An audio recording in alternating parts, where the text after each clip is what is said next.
Hello and welcome to the 67th annual Motocross of Nations. We're at the Talkessel circuit in Germany, in the town of Teushenthal. This is going to be a big one, folks. We have got tens of thousands, if not, well, I don't even know how. I don't know how to predict the size of this crowd this weekend, but they are absolutely covering every inch of grass around this hillside circuit. There is no room for maneuver. It's standing room only. The temperature has crept up from the 6 degrees they had in practice this morning. It's now a massive 13 degrees out on track. And this Motocross of Nations is going to be big. So the 67th annual FIM Monster Energy Motocross of Nations then returns to Germany for the first time since 1989, which was the 43rd edition in the history of this event. And it's now seen as the biggest race in the motocross calendar. Team Germany, well, they were victorious last year in the deep, deep sand of Lommel in Belgium, and they arrive here on home soil as the defending champions, proudly displaying the numbers 1, 2 and 3 on the bikes of Max Nagel, Ken Roczen and Dennis Ulrich. And as usual, the competition will be tough as the rest of the world is ready to knock them off their perch. Team USA, whose 7-year win streak was ended by Germany last year, will, as always, start as favourites and will be looking to add to their record number of wins, which currently stands at 22. A record entry of 40 countries entered, but we're down to 20 after the B final today. The final team that went through were Latvia, but yesterday in qualification, the Australians outperformed everybody and they will start on pole.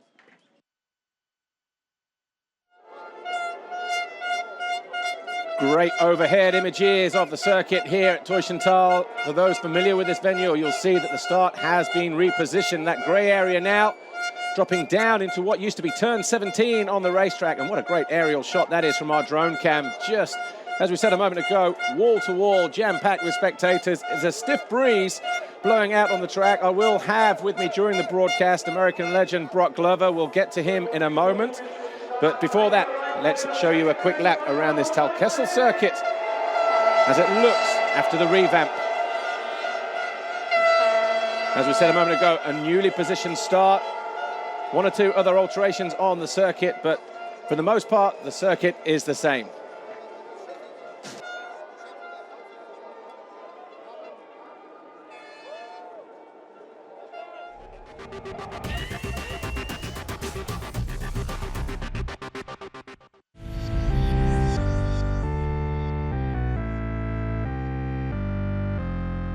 I'm Gauthier Paulin, riding for the Team France. Hey, I'm Clément de Salle, riding for Team Belgium. I'm Tony Gairoli, I'm riding for Team Italy. Hey, what's up guys? This is Ken Roczen here in my home country in Germany.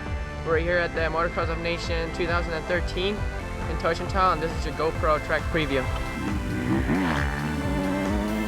Dropping down the new start straight there into the first corner, banked to the outside. Ken Roczen, Tony Cairoli and Gauthier Paulin dropping down through the dip for the first time, up and over the first of the Monster Energy jumps. A short tabletop into the banked left-hander. Doesn't loop around there back and forth anymore, it's just a 180 switchback left. A couple of gear changes over the mid-sized tabletop. And then dropping down, and then off the single, dropping down again onto quite a level plateau right-hander. Then we cut back across the front of the start straight into the left-hander. This is the penultimate turn on the racetrack in terms of where the finish line is. We exit there, go back past pit lane. This is where the start straight used to be, and it used to drop down here, off to the left, around the tree, and then back over the Monster Energy finish line jump. And as you can see, it's a straight drag race now to that step up into the left-hander that is turn 6. It's banked to the outside. Again, second, third gear out of there. Over a short tabletop, dropping into the right-hander. Through a couple of big rollers, a little bit of sand in there. It was soft on the qualifying and practice yesterday. Big step up through the next left-hander, through the sweeping left-hand turn here, right in front of the Monster Energy rig, stepping down, back through the bottom of the valley, and then stepping up into the left-hand bank turn that is turn 10. The step down has always been in that position. And then we hit a series of left and right turns, utilizing the natural elevation from one side of the shallow valley to the other. This one turning right on the crest. Normally get to see a little bit of overtaking through here as the braking bumps develop throughout the course of the day. Then we hit plateau 1 through the right and onto the second plateau, and then we hang a left over this short tabletop, and then we arrive at turn 17, the final corner, before rejoining the track. at turn 1. Just another view of the finish line. Which team is going to be crowned champions this year?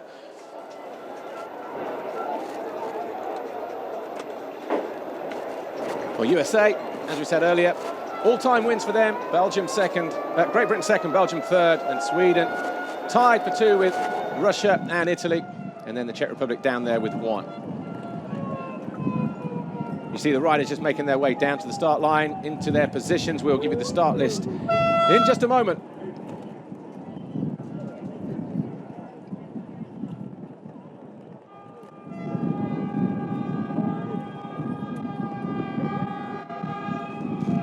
Paul Malin here live at the 67th edition of the Monster Energy FIM Motocross of Nations. I'll be joined through the broadcast by American legend and 3-time winner of the Trophy of the Nations and 1-time winner of the Motocross of Nations in its current form, Brock Glover. I know you're working for Dunlop now. Great to have you here at the Nations. I know you frequent Europe on a regular basis, but good to see you here at an event that you've won at in the past. Oh, thanks for being here. You're inviting me here. It's just incredible. This is one of my favorite sporting events in the world, let alone it is clearly my favorite motocross event of the year. This is the Olympics of the sport and our pinnacle and exciting we're looking at the 67th annual event, and who knows who's going to win this one. In your time racing in the Motocross of Nations event or the Trophy of Nations, did you ever ride in Germany? I think you did, maybe once or twice. Yeah, I never rode the Motocross or Trophy of Nations in Germany, but I raced many times in Germany, and the fans.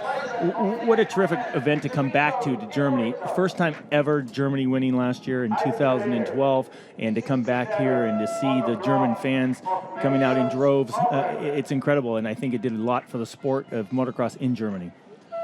Well, as we see the riders out on the start line getting ready, we will be having a couple of national anthems. The first one will be sung here a cappella. That'll be the German national anthem, so we'll just sit back and enjoy this. A little bit windy out on track, though.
So the German national anthem then kicking off here, trying to arouse the fans, particularly the German ones. And as you look at the starting list, Team Australia will start from pole with Brett Metcalf and Dean Ferris.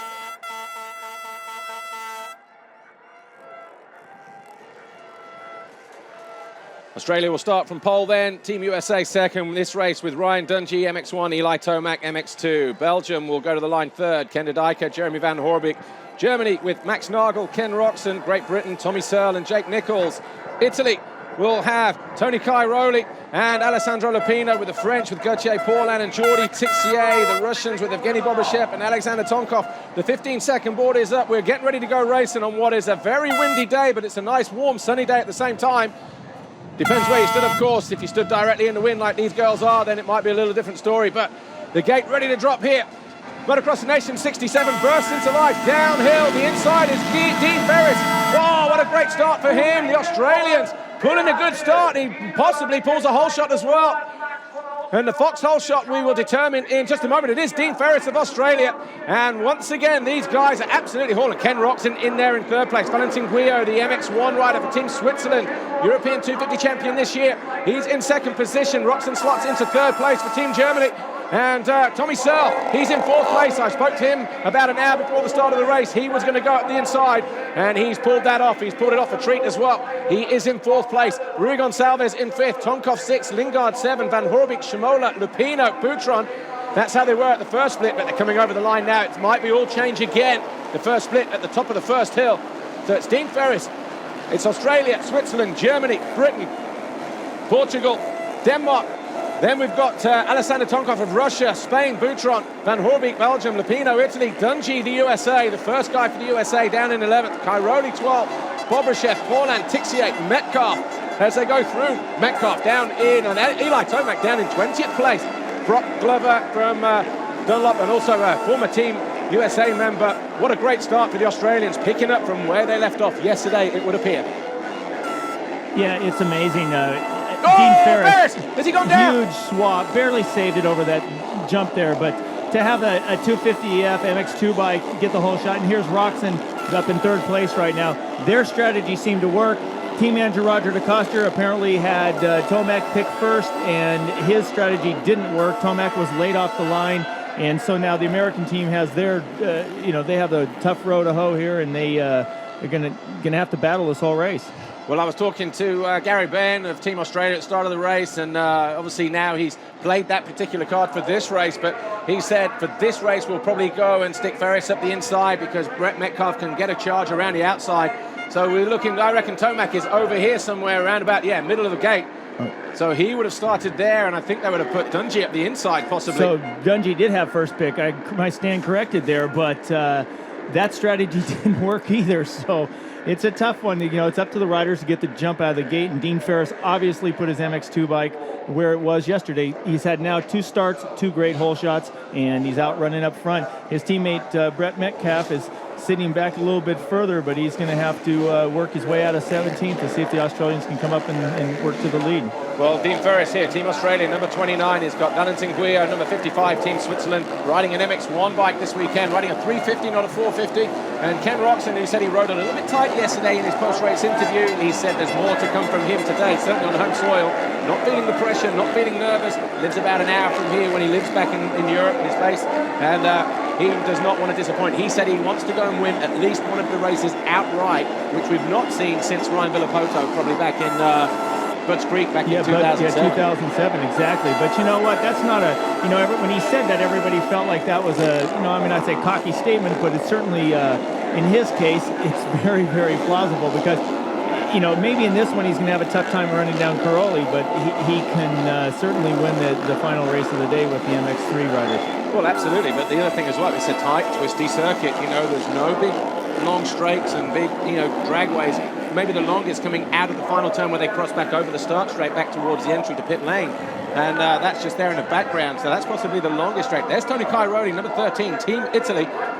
He was in 8th place last time around, but he's on the back wheel of Jeremy Van Horbik, so he's gone by Rui Gonçalves and Casper Lingard.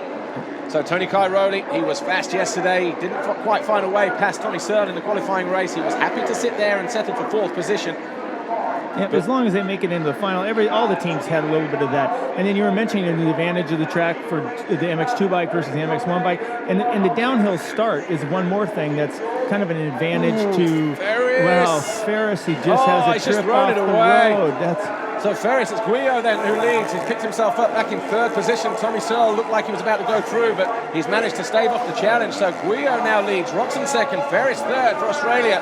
And suddenly, the whole view that Ken Roxon has now, there are no MX2 guys in front of him, but you still have to chase down every single point. The point scoring system has changed. It used to be 1 for a win, 2 for 2nd, 3 for 3rd per class. Per class. But now it's just how you finish on the track. Exactly. So yeah.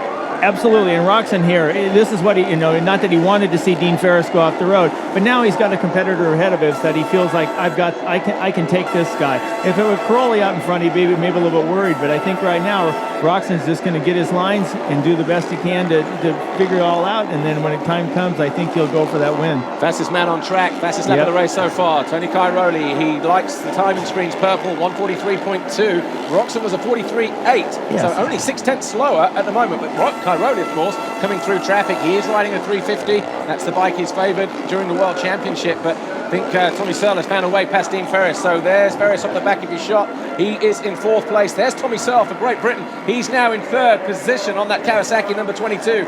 There, the green and gold of Dean Ferris, the Australian, the lead Australian at the moment. Where's his teammate, Brett Metcalf, down in 14th place. Let's give you a quick rundown. Obviously, you've got it down on the ticker on the bottom of the screen, but it's Valentin Guyot, he continues to lead. Number 55 for Switzerland, that's him leading Ken Roczen, number 2. Germany, of course, the defending champions. Dropping it down through the final turn. There'll be no change there, but there'll be a change for 3rd place. Tommy Searle now ahead of Dean Ferris, and we'll wait for the rest of the guys to chalk off the lap. 3 official laps complete. But Brock Glover, we were talking before we came on air, there was a stiff breeze starting to pick up, wasn't there? And we were kind of thinking, you know what, depending which way it's blowing will have an effect on how the riders deal with how they take off on the jumps. Going this way, for instance, where they are, if it's blowing from the side, they might have to correct their position. And you were saying the Americans don't really race in windy conditions like this. The one advantage they do have, most of the track runs up and back, and then it's just straight tailwind or straight headwind. It's the jumps that you see the guys are on now that is technically a crosswind, and for that... Tomac? No, it's Babachev. He finds himself on the ground. Something that unfortunately he does a little bit too often, I think, and popular rider, just wish he'd spend a little more time on 2 wheels, huh? Yeah. Well, he DNF'd the first race in the qualifier yesterday. Problem with the header pipe, it looked like the mechanics were certainly trying to kick it out. And but he's going to have to pick himself up. His teammate, Alexander Tonkov, in 17th position at the moment, riding number 32. But a great atmosphere all around this Talkessel circuit. Here is Valentin Guyot and Ken Roczen closing in, or doing his best to close in.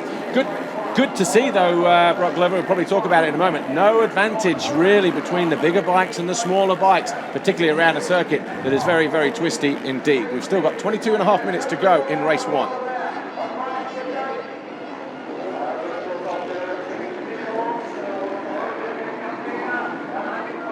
Ken Roczen continues to shadow Valentin Guyot as they drop downhill for the 4th time here. Over the Monster Energy finish line jump, Valentin Guyot of Team Switzerland is leading the 67th edition of the FIM Monster Energy Motocross Nations here in Germany. The guy behind him, number 2, Ken Roczen, defending champions, of course, after winning in Belgium last year. And I think Tommy Searle coming under pressure from Antonio Cairoli. So suddenly, the Italians are knocking on the door as well. Yeah, Crowley's making his way through the pack where, if the American man, here's the pass for the lead right here. Ken Roczen goes into the lead in front of the home crowd of Germany. Oh, and he gets stuck in a rut there.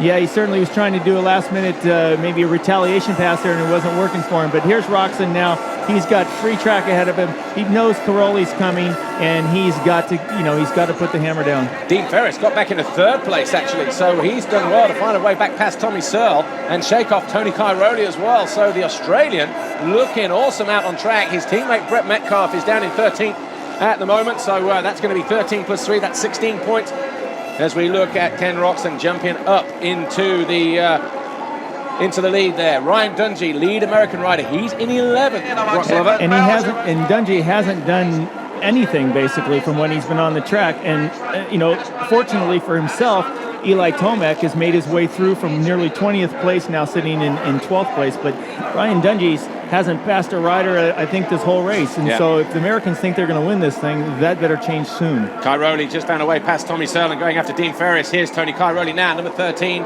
Team Italy, a 7-time world motocross champion, of course, 5 on the bounce in MX1 since 2009 for the Sicilian. But I was talking to Tommy Searle earlier today, and he said the track is so rough as Valentin Guyot loses his legs coming out of that final turn, allowing Dean Ferris to close back up. Ferris actually had his first ever Grand Prix here in 2010 as an MX1 rider when he was about 18, 19 years old, something like that. So he has a little bit of track knowledge. the most part of the circuit is the same as it was when he rode, but, you know, in terms of the nature of the ground. But the start and one or two areas have changed. But he said, hey, that doesn't even matter. You know, we're here to do a job. We're here to win, or at least get on the podium, you know. So, well, let's talk about Ferris's. I mean, you're familiar with the team that he's riding for, certainly, in the Dixon team. And so in the paddock, the discussion in the paddock is they have the fastest MX2 bikes, and clearly 2 hole shots from Dean, not only in the MX2, but now he's done it against 450s. So Dungey phoning away past Lupino, I think here, just now, number 7, Ryan Dungey, the first we've seen of the American in a battle with Lupino. He's got teammate Eli Tomac following him right through underneath. as well. Yep. And that was what the American riders need, because earlier than that, Lupino had actually made a pass, and that puts with Caroli, that puts the Italians in a good position overall after this first race. Well, let's just have a quick look as it stands at the moment in the nations classification. Team Italy lead the way on a massive score of 13 at the moment. Remember, it's the lowest score, but because of the nature of where Tony Cairoli and Alessandro Lupino are, they're leading the way on 13. And when we get an update on this next lap, we're going to find out, because it looks to me like both American riders made it past Lupino, so they're going to drop a few, and then the Americans will move up a few, but we're going to see where the Australians and everybody, it's going to be real close here. Absolutely. Well, we're going to just give you the rundown now before they do cross the line. Italy 13, Australia 17, Germany and Switzerland on 18, then Belgium 18 and USA 21, France 22, Great Britain 25. So Jake Nichols down in 20th place at the moment, and he's got a lot of work to do. So again, sticking the MX2 guy on the outside as the second choice Brit rider to go to the line, and he would have been at a disadvantage trying to get across all those 450s. But hey, for some guys it works, you know. Tomac, we saw him buried in about 20th place when he came around on the first lap. Ferris, he was up the inside, he came out with the whole shot. Oh, Cairoli all over the back of the Australian. Ferris now though challenging for second, because Ferris is in second, Cairoli third. Guido's going backwards here. Tommy Searles just found a way past the Swiss. Yeah, I'm sure Guido, that's a difficult position for him. He's not, leading the best riders in the world. First motocross of nations. I'm sure it was a little unfamiliar for him. Cairoli taking the short route, but Ferris trying to keep the momentum around the outside. I'm not sure how much of the circuit you've had to walk around here, Brock Glover, former US team member and winning member as well of the Motocross of Nations. But from when you stand in the middle, you can see how many, 4, 5 or 6 lines on the bank turns. The riders do have a lot to choose from, but invariably the shortest line is always the quickest line, but there are a lot of braking bumps going through there now, aren't there? Absolutely, and the difference a little bit between the American racing and the European racing, they tend to groom the tracks more now in the United States, where the first moto in particularly, typically the fastest inside line, shortest way around, exactly. Crowley makes the pass around the outside because Ferris is caught up maybe in some more bumps from the inside than what was traditionally the faster line. And in the U.S., when they overgroom the tracks, they tend to be first moto, not a lot of passing. Second moto, similar to the GP tracks, where they get a lot more lines, a lot more choices, and the riders have more options, as you see all the lines here on the screen now. Well, Tomac has made progress. He's now 8th. He's passed his teammate and passed Casper Lindgaard, the number 52.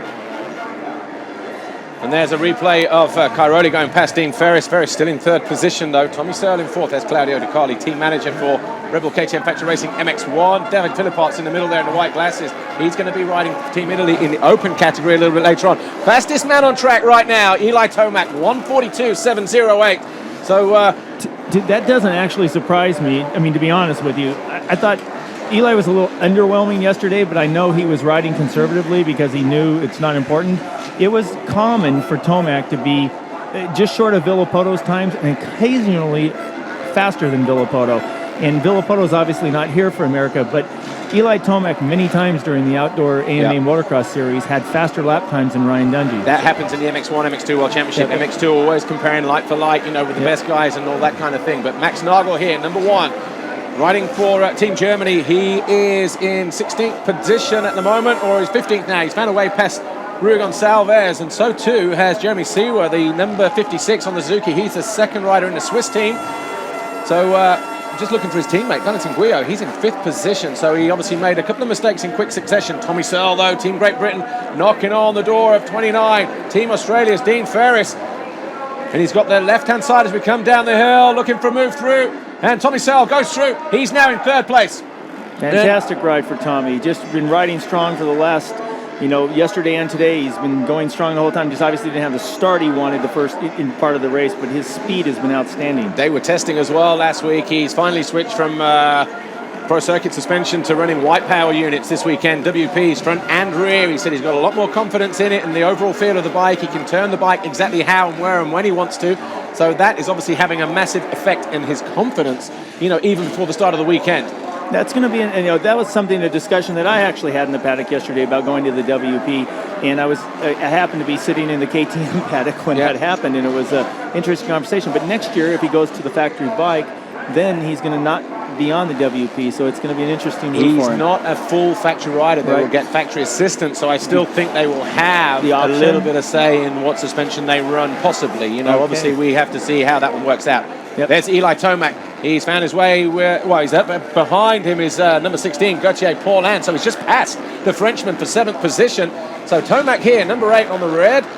Honda, riding Team USA, the lead US rider at the moment. Where's his teammate? Ryan Dungey. Well, now he's 2 places behind him. Now Dungey's technically 2 places behind on the board. It says 1, but it can't be a good feeling for Ryan Dungey right now to be being gapped by Tomac. I mean, Tomac's got almost a straightaway on him now, and it's Ryan Dungey's going to have to step up his game. He's supposed to be the captain of the Team USA here, and if he's expecting to win this, he's going to have to step up his game. But as we see right now, Italy is still leading this, and Germany's in second. Van Hoorbeek down the inside of number 55, Valentin Guillot. So the Belgian, Van Hoorbeek, riding a 250 this weekend, dropping down from the 450. Normally racing the MX1 World Championship, of course. He slots himself up in a 5th position now, so he's the lead. Belgian, Ken de Dijker, is in 10th place. So again, when they come over the line this time around with 13.5 minutes plus 2 laps to go, we will give you a quick rundown. So when Van Hoorbeek pops the line now, it'll automatically update itself. But Roczen continues to lead. Cairoli second, Searle third. So that's Germany, Italy, Great Britain. Australian Dean Ferris is 4th. The Belgian Van Hoorbeek is 5th. The Swiss Guillot is 6th. And as it stands at the moment, we are looking at Team Italy leading the way on 14. Belgium on 15. Germany 16 with the USA tied 4th. So they've come up a couple of positions. Australia are 5th on 17. Great Britain down in 21st. And it's Switzerland, France, Austria, and the Netherlands in 10th in the classification of nations.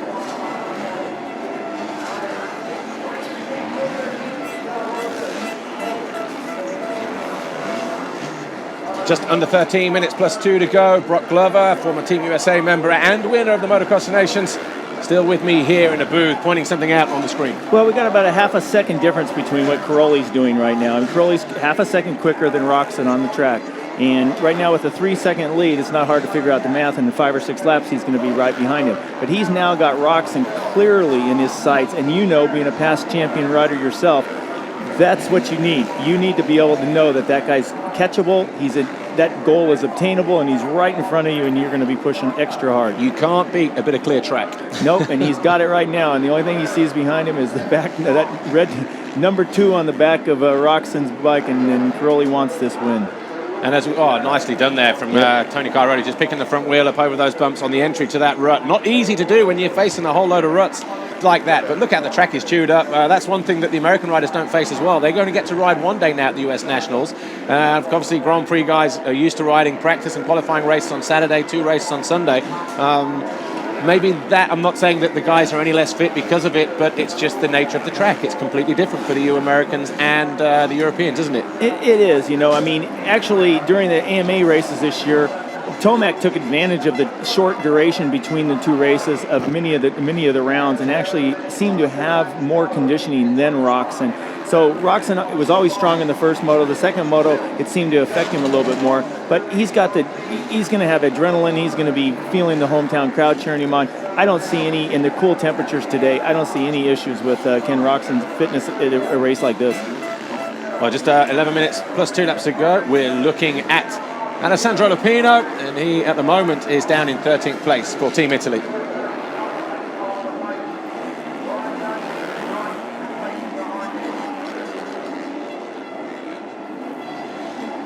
Alessandro Lupino for Team Italy, number 14, just coming under pressure and under attack from the number 17 of Jordi Tixier, the MX2 rider for Team France, another guy that Team France possibly stuck on the outside as their second choice rider to go to the line.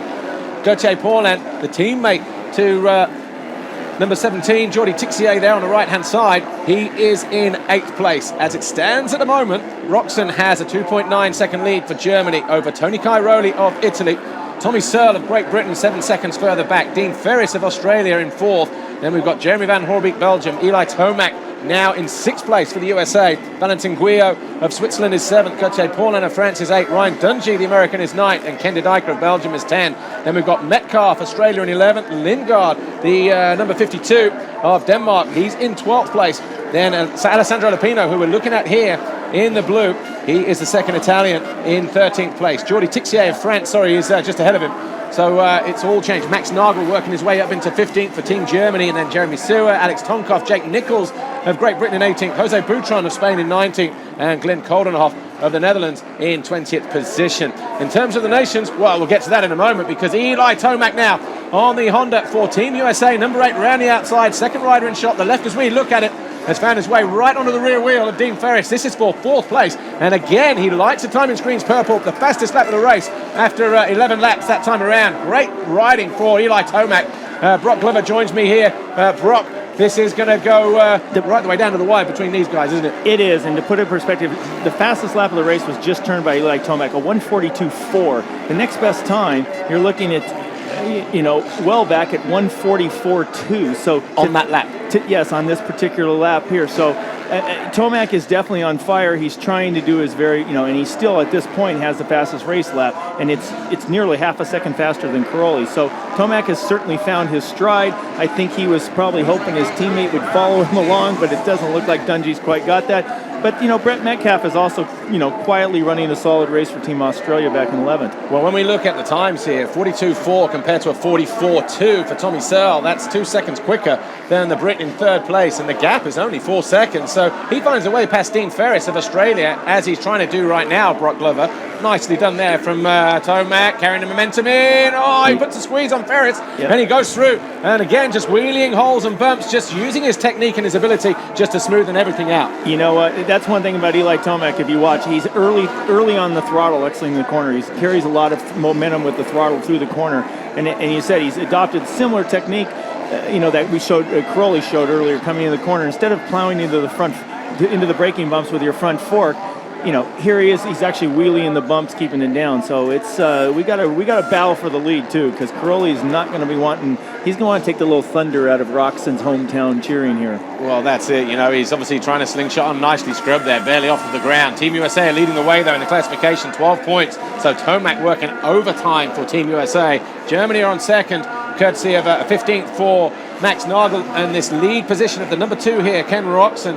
Team Australia are 3rd with 11th of Metcalf and the 5th of Dean Ferris as it stands. Belgium are 4th on 16.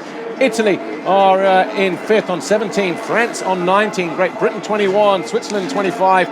And then after that, the rest of the nations are at it. 43 plus for the Netherlands and everybody else. So as it stands at the moment. But we are looking at Tony Cairoli having a sneaky look down the inside of his former teammate at KTM when he was based in Europe. And it looks like he's going to go through here, but not an easy rider to pass, Ken Roczen, but 250 versus 350 on some parts of this racetrack. It might just come down to how quick you get on the gas, how late you brake, and the line choice at the end of the day. Brock Glover, what do you think? Yeah, and they're both are outstanding champions in their own right, and Cairoli certainly shows that he's got some fantastic line selection. And again, Cairoli's, I just think he's probably wanting, after last year's disappointment in the Motocross of the Nations, for their team. Mistake there from Roczen. Exactly. Roczen got hung up in the inside line. Cairoli keeps the sweeping momentum on the outside, takes the lead.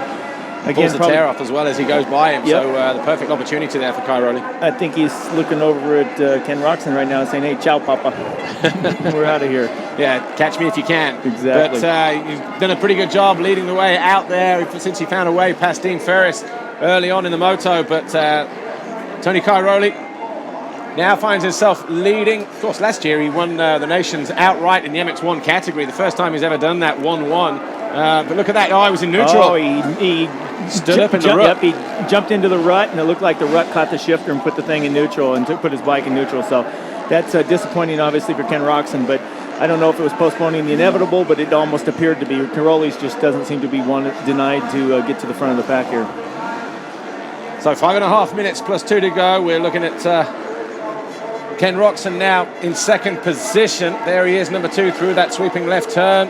How far behind is Tommy Searle? About 5 seconds back. Tomac, though, is closing. He's now in 4th. He's about 3 seconds down. Tommy Searle was a 44.9 that time around. Eli Tomac a 43.3, so about 6/10, something like that. But isn't that 1 point? Actually, exactly, 1 point. Yeah, 1.5. But it's Tomac's certainly on a roll right now, no question about it. And he had a good start. He had a good chance of getting a run for the win. But at this point, it's a team event. We know it's a team event. It's the first moto of 3, and every moto is going to count. Every rider is going to count. Gauthier Paulhan's found a way past Ryan Dungey, pushing the American down to 8th place on the previous lap. So just trying to think what could be the situation there with Ryan Dungey, Brock Glover, To be honest with you, I don't think he's been particularly happy with his bike the entire day. And sometimes, Tomac up the inside of Searle, so he does take 3rd place there, there, sorry. So just as luckily the Americans had lost a place there with Dungey, it looks like Tomac's going to try to keep the same point total going on here by making the pass on Tommy Searle. Tommy Searle won't like the 250 coming past him. He's going to try and respond and go back after him, but he's got this slightly heavier 450 machine, a bit more power to deal with coming out of the corners. Tomac able to utilize the inside short burst of speed. I mean, that is probably one of the fastest, if not the fastest, Honda 250s I've seen in a very, very long time. Yeah, the Geico Honda team, the AMA-based, they run well, and no question about it. I mean, the Americans had to adjust to a little bit the different fuels, the quieter sound requirements here in Europe, but talking to some of the technicians on the team, they says it's not nearly as bad as everybody thinks. Everybody acts like it's 4 or 5 horsepower. Honestly, it's maybe a horsepower. I just saw a flash of red there a moment ago. I thought that was maybe Ken de Dyker or Van Horbeek coming in, but they're a little bit behind. But as it stands at the moment, Cairoli leads. He's about 4 seconds clear of Ken Roczen. 3rd is now Eli Tomac of the USA. 4th, Tommy Searle. 5th was Dean Ferris. I expect him still to be there, a couple of seconds clear of Van Horbeek. And 6th, Paulhan is 7th. Ryan Dungey is 8th. The Dyker is 9th. Valentin Guillaume of Switzerland is 10th. Metcalf is in 11th. But America will be leading the way in the classification. Of course, we'll confirm all of that in a moment as well. But just about 3 minutes plus 2 to go. Alessandro Lupino here in blue on that green Kawasaki, riding for Team Italy. Has got Jeremy Stewart of Switzerland breathing down his neck. And these guys are fighting for 15th place. Remember, every point counts now. With Lupino there in 15th place. That's 15 points on the board for Team Italy, along with the number 1 of Tony Cairoli. So Cairoli can't do any more than he's doing, Brock Glover, and nor can, Ken Roczen. He's obviously the lead MX2 guy, but that looks like Tomac is suspiciously close. Where is he? He's whittled that down, hasn't he? He's right on the back of him now. This is kind of, I'm going to say unbelievable, but I honestly, in the beginning part of the races, I thought it was going to be a really good chance for Ken Roczen to actually win this moto. Crowley, it's not surprising Crowley comes up, but to see Tomac was in 20th place. We have to remember that. On the very first lap, he came by officially in 20th place. Not looking 20th place to be right on the rear of the second place rider right now, Ken Roczen. And Ken had a lot of heartbreak losses this year by Eli Tomac, so he's a little bit of his nemesis. And I think the last thing he wants to have is Eli Tomac passing him in his home country of Germany. But we're looking at the 2 fastest MX2 riders in the world right now. Exactly. Number 2, Ken Roczen, and number 8, Eli Tomac. Pick whichever order you want in terms of that. Oh! Horrendous Catches crash. a big hole on takeoff. Eli Tomac had a Chad Reed moment there, flying through the air like Superman, and he is picking himself up. But that was an ugly crash for Eli Tomac. Great to see him picking himself up, but he has to wave off. That's a new rule that we talk about. You've got to make a gesture to say, I don't want help. Yeah. But he's got to get back in this race. You never know what's going to happen. I was about to say that, and watch this. He looks like he catches his... he tried to scrub. He lost the front, and look at that. And it looked like a little bit of shadows on the face, but he tries to scrub, and the front end gets caught up in a rut. I want to see it from the back one more time if we can, because that angle, I want to see it a little bit slower just to see where he lost the front end. But he's right, trying to ward off the fans there from the side, just to say, no, I don't need your help, I don't want your help. That's a rule that we have in the FIM World Championship. But a big moment, Brock Glover. Fortunately for him, it wasn't flying through the air, and a big downhill the other side. It looks like it did almost no damage to the motorcycle and no physical damage to the rider, more importantly. for the Team USA riders. But I can tell you right now, this is probably going to be their throwaway moto, and it looked like it was going to be one of their better counting motos. If he could have found his way around Roczen, that would have been a solid finish. Suddenly the pressure then on this guy here, Ryan Dungey, to perform for Team USA. And right now he just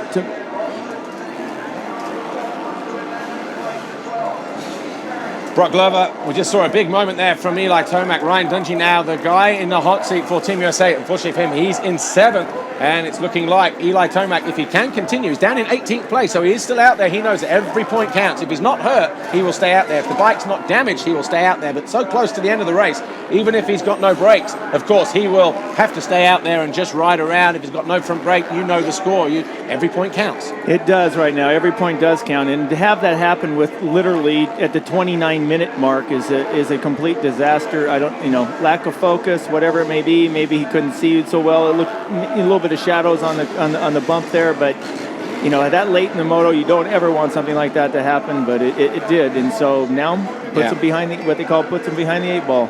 If it happens lap 2 or lap 3, you've still got 35 minutes in which to get back onto pace, but he's now down in 18th. It's difficult for him to, he was 6 seconds down on Jake Nichols and something like that, the guy ahead of him, so with 2 laps to go, that might be just a slightly big ask for the American Eli Tomac, and like you said, puts the Americans right behind the 8 ball now in terms of what they need to do. However, the nature of the event, Brock Glover, 2 riders, 3 races, that's 6 scores. They can pick up their 5 best scores, throw away that race. But the pressure is on Team USA to perform now in the next motos. Yeah, I mean, Team USA went from number 1 position to number 8 in the point standings. Obviously, the first race, and now Germany's back on top. Germany, would you believe it, are leading the way in the Motocross of Nations on 13 points. Australia on 14, Belgium 14, Italy 15, France 17, GB are on 20. They're in 6th, and then it's 24 for Switzerland, 25 for the USA. So from 1st to 8th in the blink of an eye, or the loss of traction or whatever it was, caught a hole or an edge or something, whatever it was, for Tomac. It's certainly applied the pressure now. They need to perform in the next 2 motos. Yep, and every point counts for them now. And something happened on the track to the point where the USA actually slipped up. Now has moved up to 7th from 8th. But it's not where they wanted to be. They could have been leading after Moto 1 to be in this position here. But Ryan Dungey better, he has to. He's got, if you want to be the team captain, you want to be the leader, you're going to have to make your way around Jeremy Van Hoorbeek here. And considering it's an MX1 bike versus an MX2 bike. He's got 2 guys ahead of him. He's got Paul and Ferris here. So if he pulls his finger out at the start of the final lap, though, Kai Rowley, he's already over the line with a 47.3. Roczen, we wait for him to come through 7.2 seconds later, 47.4. Roczen will be happy with that because he knows he'll have the confidence going into the last race to possibly pull an upset and win on an MX2 bike, but he needs to get a good start first. Searle is now 3rd for Great Britain. Ferris here for Australia. He's in 4th, having a fantastic Motocross of Nations this year on that MX2 Monster Energy Yamaha. Paul and Van Hoorbeek and Dungey all going through as well, so suddenly a lot of pressure on Dean Ferris in that 4th place because Paul and Van Hoorbeek, Dungey all within the space of about 2.5-3 seconds. Brock Glover, I wouldn't want to be in Dean Ferris's shoes now at the start of this last lap, would you? No, I think he's got a lot of pressure, but, here's the situation. I mean, if Dungey looks like he's pushing hard, obviously, to try to get Van Hoorbeek here, but if people were to critique Dungey's riding, they probably are likely to say he's not somebody who's going to step outside of his comfort zone. Yeah. He's not somebody who's going to put on that extra, effort, ride a little over his head or put that little extra charge in. But he certainly looks to be trying to do that here, but he's got to be careful. You don't want to go on the ground and suffer the same fate that his teammate Eli Tomac did. Actually, Tomac's pulled to within a second of Jake Nichols, so he's still in 18th. Nichols in 17th for GB. So just remember, 18 points at the moment for Tomac. He takes Jake Nichols for 17th. That gives him 17 points, and it's the least amount of points. Wins the overall classification, remember. So here's Tony Cairoli, though. A couple more corners to go for him. Standout performance for him in the end. Just 2 corners to go. The final left-hander here.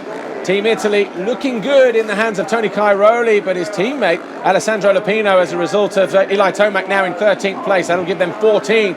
But the flag goes out. Cairoli wins Moto number 1 here at Teushenthal, and he does it in convincing style as well by more than 7 seconds over Ken Roczen of Team Germany. So what a great race, and we wait for Tommy Searle. He goes through in 3rd, but Ferris over the line, Paul and then it was that Ryan Dungey found a way past Van Horbeek right on the final lap. So 6 points in the end for Ryan Dungey. Looking back a bit further, here's number 55. That is Valentin Guillot. Didika already going in the opposite direction, so he's still going to be in 8th. Here's Valentin Guillot of Switzerland. He's going to be 9th. Brett Metcalf all over the back of him in 10th.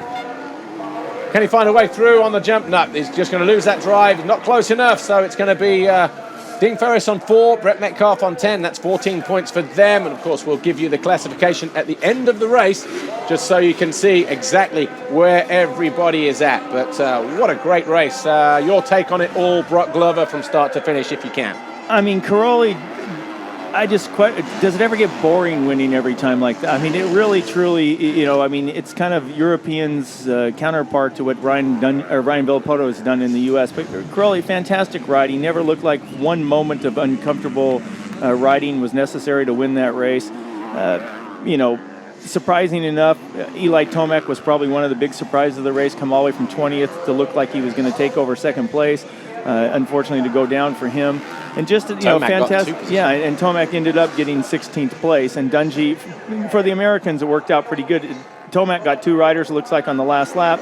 Dungey got 1 rider on the last lap, so it did help save their salvage a little bit. But still, fantastic ride from Caroli. Roxon, home crowd.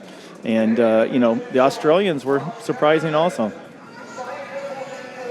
Well, of course, some of these riders then going to have to go back to the drawing board to see exactly what they can do for Moto number 2. Tony Cairoli, though, no such problems for him.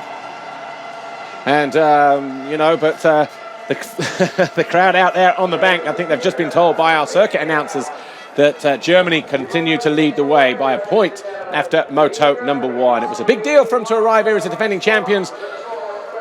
And they're doing well at the moment, not letting the home side down. Germany lead.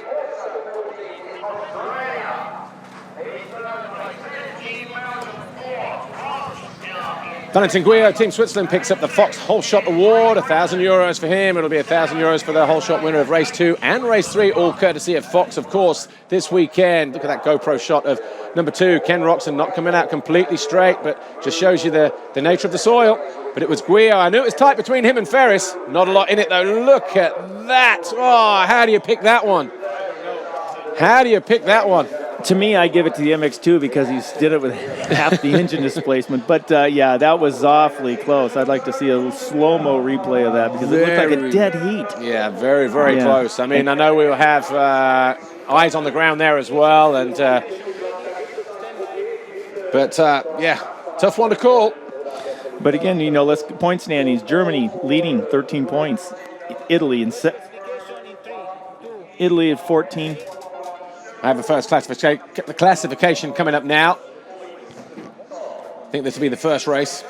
Result individually: Tony Cairoli, Ken Roxon, Tommy Searle, Dean Ferris, Gauthier Paulin, Ryan Dungey. Slow progress from him. Started 11th and only finished in 6th. Could have been 7th had his teammate not gone down. Then it was Van Horbeek, and then didn't see the other guy. But Valentin Guillot, Metcalf, Nagel, Tixier, Lapino, Tonkov, Lingard, Eli Tomac, 16th. He was charging as well. He could have been 3rd, maybe even 2nd. He was closing right in on Ken Roxon in the closing stages of the race.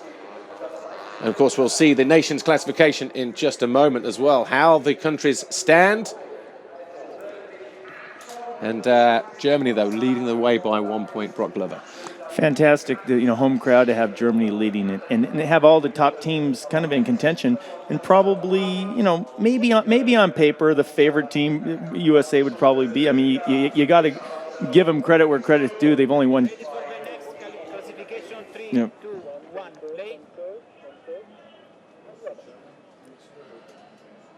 Here's how it looks then after race 1. Germany lead the way by a point over Italy, who are 2nd. They're tied with Australia in 3rd. Then it's Belgium, France, Great Britain, USA and Switzerland. Those guys still all have a very, very realistic chance of winning the overall classification. Remember, every point counts. After that, the Netherlands, they're pretty much out of it after Moto number 1. So too Austria, Denmark and the rest. Brock Glover, former winner. We'll get back to you in a moment. Again, we'll just talk about the race, but we're going to get ready to go down and speak to our race winner from Moto number 1, riding for Team Italy, of course. That's Antonio Cairoli. Here's Amy. Here's Tony. Tony, well done. Winner of this first race. Tell me, how was it out there? That was good. I had a not very good start from outside. I was in top 10, so this was good for me already. Then I was trying to catch from the 10th place. I passed a lot of midi-match guys, you know, and but the track was really little bit hard, and I make a few mistakes in the beginning of the race. After I had some good laps and I could find some place to pass, then I catch Ken, and he make a mistake in the corner with neutral. I did like he did already last time when we raced here in Tomac, if he remembers, with the 450. Yeah. And same thing, and I just go outside of him and I could pass. But I'm happy, you know. Also my teammate was 13, so he did a very good job, and hopefully we can make it to the podium this year. We'll see you later for race 3. Yeah, great start for Tony Cairoli. He said there as well, his teammate came home in 13th, so at least looking for a podium. Of course, their teammate, David Philippots, he'll be up in race 2 and race 3. But in terms of individual performances, Tony Cairoli on song.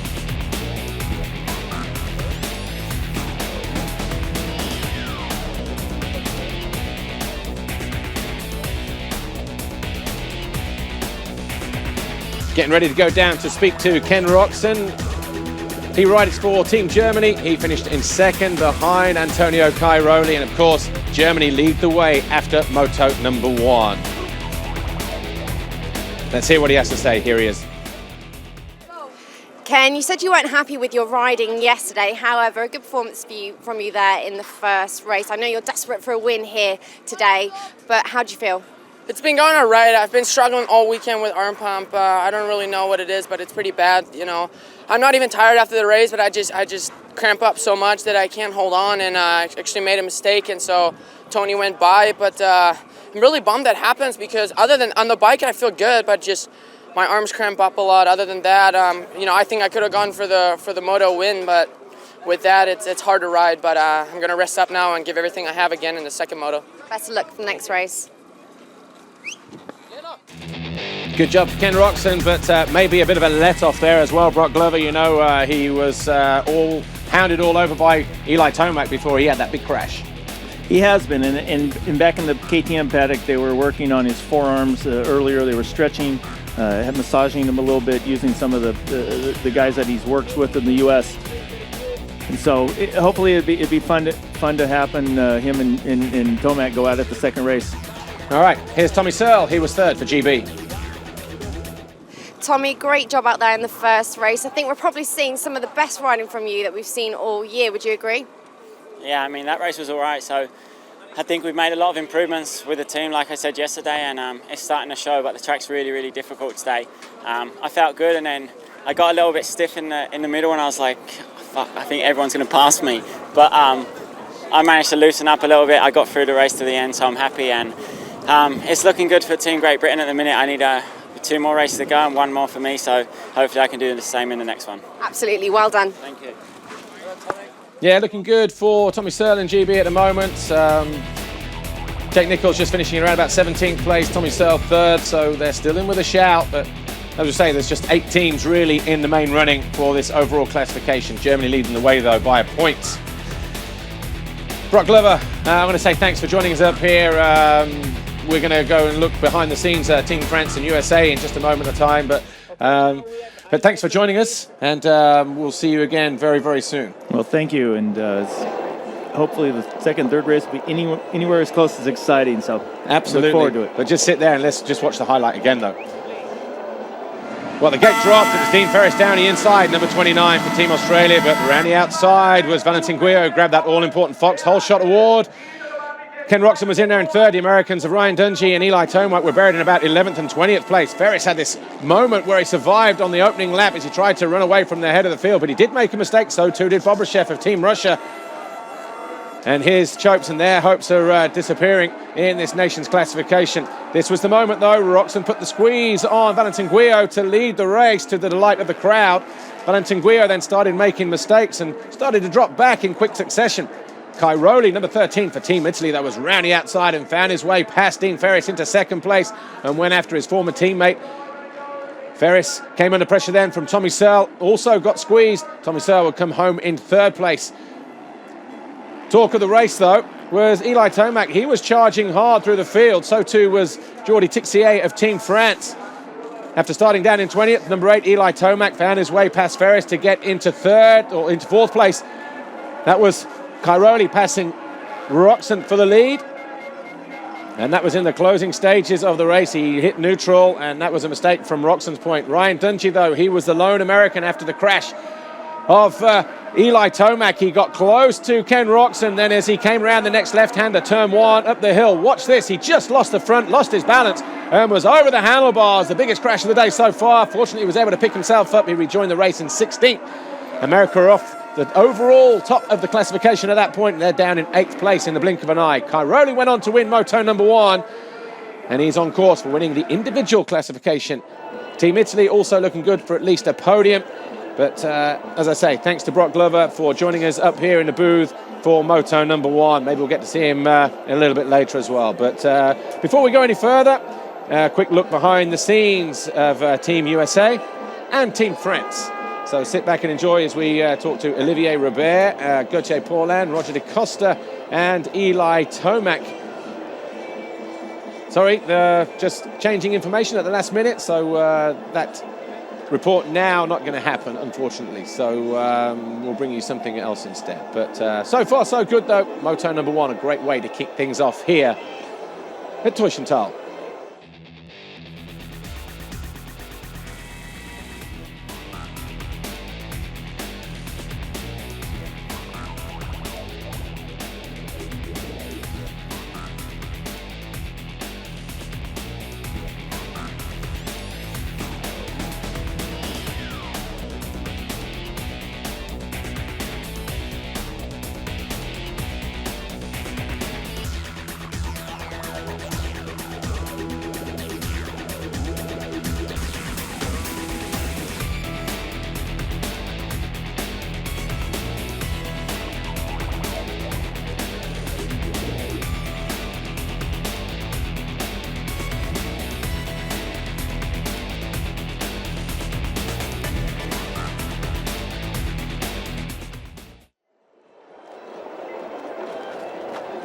So great images then around this Talkessel circuit in Teufenthal. We're going to be off air in just a moment or so, but yeah, what a great way to open up the first race, the 67th edition of the FIM Monster Energy Motocross of Nations in Germany. Germany, of course, arriving here as the defending champions after winning in Lommel, Belgium, a year ago. Nobody giving them a chance coming in this year because their so-called third rider, they're a stronger rider than Dennis Ulrich. Obviously been out injured all year, but hey, you know, they performed last year. They got on the podium. They didn't just get on the podium. They walked away with the overall victory. So there's nothing to say they can't do it again. You have to be in it to win it, as they say. And they're leading the classification after race 1 by a single point. And the fans out there, the majority of them, all German, of course. Fans from all over the world, though. Even the Australians and the New Zealanders have come into play and enjoying the moment, the atmosphere. It's not the warmest of days out here in Germany, around about 13, 14 degrees, but it's better that the sun is out rather than it being windy, as you can see from the flags up there, pretty much horizontal. Watch this crash here. Eli Tomac just from the front, just trying to spot his lane. He's very, very lucky. And I tell you what, there was a presentation. Brock Glover's actually still here with me, actually, so I'm going to bring him in. The helmet that he's wearing, 6D, they did a presentation on that. You probably know more about it than I do. It's called 6D because of the way that the inside, the lining of the helmet, 6 degrees, and how it all swivels and pivots, and there's almost suspension cushioning in there rather than the polystyrene foam in the padding. You're talking to the second best guy to talk about it, probably in the paddock. I've spent Bob Weber, who's worked for many years from everywhere from the White Brothers to Troy Lee Designs, has probably spent the most time with Troy Lee, helped develop that helmet with Troy Lee, and then this new 6D helmet. And I think they're on to something. This is the first helmet that has a liner with an inner liner and some torsional, 27 different points of movement, so it can help lateral and it slows down the force to the brain. It's a tremendous piece for a safety. A good thing there. But we're out of time here. Join us in about 30 minutes' time when we come back for race 2. Of course, that'll be MX2 and Open. We'll see you then. Bye for now.